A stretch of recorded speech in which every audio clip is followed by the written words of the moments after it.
президенти Беларус Александр Лукашенко кишварҳои ғарбиро бо кӯшиши хароб намудани ватанаш тавассути нодидагирии натиҷаи интихоботи президентии моҳи гузашта муттаҳам кард. ба гуфти раҳбари Беларус, кишварҳои ғарбӣ талош доштанд, ки дар ин кишвар ба истилоҳ инқилоби ранга ташкил намуда, ба ҳукуматдории 26-солаи ин раҳбари худкома хотима бахшанд. рӯзи 16 сентябр Лукашенко дар Минск бо вазири мудофиаи Русия Сергей Шойгу дидору гуфтугӯ дошт. дар ин суҳбат раҳбари Беларус, ки бо эътирозҳои мардумӣ мувоҷеҳ мебошад, гуфт ӯ аз президенти Русия Владимир Путин силоҳ дархост намудааст. мо метавонем вазъро на танҳо дар Беларус, балки дар марзҳои кишвари воҳидамон зери назорат қарор. феълан дар Беларус тамрини низомии муштараки ду кишвар ҷараён дорад, ки то охири моҳи сентябр давом мекунад.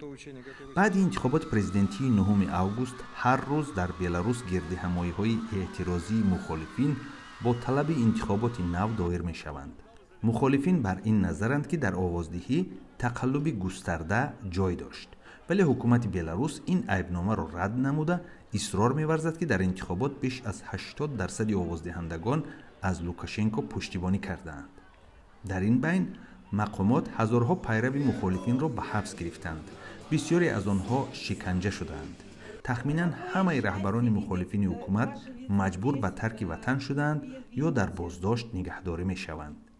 рақиби асосии Лукашенко дар интихоботи президентӣ Светлана Тихановская изҳороти Лукашенкоро беаҳамият хонда афзудааст, ки ӯ мехоҳад таваҷҷӯҳро аз тақаллуб дар интихобот ба таъқиби хушунатбори эътирозҳо ба тарафи дигар кашад. Я приехала сюда не просто так. Всех нас сюда выгнали, можно сказать.